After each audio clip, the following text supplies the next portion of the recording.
আমরা ক্লাস কম্পোনেন্টে কিছু life cycle method দেখেছিলাম।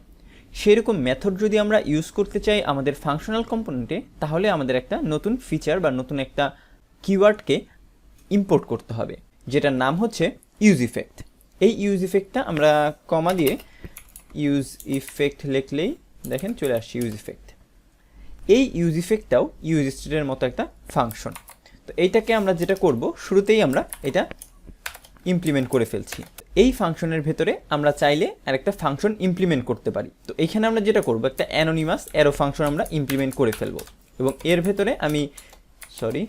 ভেতরে সিম্পলি আমি লিখে দেব যে কাউন্টারের ভ্যালু যেটা ছিল সেটা। এবং এখন যদি আমরা যাই আমাদের ব্রাউজারে এবং এখানে যদি কনসোলটা আমি বাইর করি, এটা রিফ্রেশ দিয়ে দিই। আচ্ছা, এখন দেখেন যখন আমি প্লাস দিচ্ছি এখানে 6 শো করছে, আবার মাইনাস দিলে তারপরের যেটা আসছে আপডেট হয়ে সেটা এখানে শো করছে। যখনই আমি এগুলো কোনো একটাই পরিবর্তন করছি তখনই আমাদের এই ইউজ ইফেক্টটা কল হচ্ছে। অর্থাৎ আমরা যখনই আমাদের এই রিটার্ন করা ডিভের ভেতরে কোনো স্টেটকে আপডেট করব তখনই কল হবে আমাদের এই ইউজ ইফেক্ট। এই রেন্ডার শেষ হওয়ার সাথে সাথেই এই ইউজ ইফেক্টটা কল হয়ে যাবে। এখন আপনি চাইলে এই কলটা কিন্তু হ্যান্ডেল করতে পারেন, এই কলটা হবে নাকি হবে না এইটা আপনি নিয়ন্ত্রণ করতে পারেন। এর জন্য আপনার যেটা করতে হবে, সেকেন্ড প্যারামিটার হিসেবে এইখানে একটা যদি আপনি এমটি অ্যারে পাঠিয়ে দেন, অর্থাৎ এইভাবে একটা এমটি অ্যারে পাঠিয়ে দেন এবং এখন যদি ব্রাউজারে যান এবং আমি এটা রিফ্রেশ দিচ্ছি, দেখেন প্রথমবার কিন্তু 5 প্রিন্ট হলো, যে রিফ্রেশ দেওয়ার সাথে সাথে 5 প্রিন্ট হলো। বাট তারপরে যখন আপনি প্লাস মাইনাস যাই করেন না কেন আপনার কিন্তু এটা কল হচ্ছে না। অর্থাৎ আপনি এখানে একটা এমটি অ্যারে দেওয়ার ফলে যেটা হবে, ও আসলে ধরে নেবে যে আমরা ইচ্ছা করে ফাঁকা একটা অ্যারে প্রোভাইড করেছি, যার জন্য ও কোনো স্টেট আপডেট হলেই ও কাজ করবে না। ঠিক একইভাবে আমরা যদি এখানে ফাঁকা অ্যারে না পাঠিয়ে এখানে যদি আমাদের এই কাউন্টার যেই ভ্যালুটা আছে এটা পাঠিয়ে দিতাম এবং এখন যদি ব্রাউজারে যাই রিফ্রেশ দিই, এটা একটু ক্লিয়ার করে ফেলি এবং মাইনাস করলে এটা আসছে না। এর কারণ কি? এর কারণ হলো এই কাউন্টারটা আসলে অ্যারের ভেতরে দেওয়া লাগবে, অ্যারের ভেতরে হবে। এবং এখন যদি আবার যাই এবং এটা যদি আমি একটু রিফ্রেশ দেই, দেখেন প্লাস মাইনাস যাই করি কাউন্টারের জন্য কল হচ্ছে।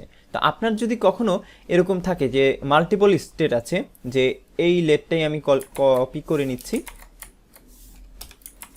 এবং এখানে আমি এটার নাম দিলাম কাউন্টার 1, এটার নাম দিচ্ছি সেট কাউন্টার 1 এবং এইটার ভ্যালু ইনিশিয়ালাইজ করছি আমি 6 এবং এই যে আমি H1টা লিখেছিলাম এইটা এক্স্যাক্টলি কপি করে নিচে নিয়ে আসলাম, এখানে লিখছি কাউন্টার 1 এবং আমি যদি এখানে কাউন্টার 1টাই আমি প্রিন্ট করব, কাউন্টার 1 এবং প্রিভ যেটা আছে এটা প্রপারলি রিসিভ করবে আগের ভ্যালুটা এবং এটা মাইনাস করে দিবে। এবং আমি এটাও কেটে দিলাম এই অ্যারেটা এবং এখন যদি ব্রাউজারে যাই দেখেন দুইটা ভ্যালু শো করছে। এবং এখন যদি আমি এইটায় মাইনাস করি, আচ্ছা আমার একটু ভুল হয়ে গেছে, যেটা হচ্ছে হলো এই যে সেট কাউন্টারে আমি ভ্যালু পাঠিয়েছিলাম এখানে আসলে প্রিভ দেওয়ার ফলে একটু কনফিউজিং হয়ে গেছে যে ও আসলে কাকে কল করছে। আমি এইটা আসলে এখানে কল করব, ঠিক আছে, এই যে এইটা সেট স্টেটটা ভুল কল করেছিলাম। রিফ্রেশ দিয়ে দিই এবং এখন যদি মাইনাস করি এটা মাইনাস হবে এবং দেখেন প্রিন্ট কিন্তু হচ্ছে 5। আমরা এখানে প্লাস করছি 6 7 হয়ে যাচ্ছে, মাইনাস করছি যাই করছি না, এই 5টাই কিন্তু প্রিন্ট হচ্ছে, অর্থাৎ এই কাউন্টারটা প্রিন্ট হচ্ছে। তার মানে হচ্ছে আমরা যে কোনো ভ্যালুই যদি চেঞ্জ করি কাউন্টারের, অর্থাৎ ইউজ স্টেটের যে কোনো স্টেটের ভ্যালু যদি আমি চেঞ্জ করি তখনই কিন্তু এই ইউজ ইফেক্টটা কল হচ্ছে। আপনি চাইলে প্রিভিয়াসলি যে ফিল্টারটা দেখালাম অ্যারে ফিল্টার, তার মাধ্যমে এইখানে অ্যারের ভিতরে স্পেশাল যদি কোনো কাউন্টার বা কোনো কম্পোনেন্ট কোনো স্টেটের ভ্যালু দিয়ে দেন এভাবে কাউন্টার, তার ফলে যেটা হবে শুধুমাত্র কাউন্টার চেঞ্জ হলেই এই ইউজ ইফেক্টটা কল হবে। এবং পাশাপাশি যদি আমি এটা আবার কপি করে নিয়ে এখানে ইমপ্লিমেন্ট করি এবং এইখানে আমি লিখি কাউন্টার 1 এবং এইখানে প্রিন্ট দেই কাউন্টার 1, এটা একটু ফরম্যাট করে ফেলি, তাহলে যেটা হবে যখন কাউন্টার চেঞ্জ হবে তখন ও কল করবে এই ইউজ ইফেক্টটা, আবার যখন কাউন্টার 1 চেঞ্জ হবে তখন ও কল করবে এই ইউজ ইফেক্টটা। তো এটা যদি আবার একটু আমরা প্র্যাকটিক্যালি দেখতে যাই, ক্লিয়ার করে ফেলি, এখানে আমি প্লাস করছি দেখেন এটার ভ্যালুটা শো করছে, আবার যখন এটা মাইনাস করব এই কাউন্টারের ভ্যালু শো করছে। তো আশা করি বুঝতে পেরেছেন ইউজ ইফেক্ট। এই ইউজ ইফেক্টটা মেইনলি আসলে কাজ করে কম্পোনেন্ট ডিড মাউন্টের মতো করে। এবং আপনারা যদি এখন ভেবে থাকেন যে এটা তো কম্পোনেন্ট ডিড মাউন্ট গেল, কম্পোনেন্ট উইল আনমাউন্ট যেটা ছিল সেটা কীভাবে ইউজ করব। এর জন্য আলাদা কোনো মেথড ইউজ করতে হয় না।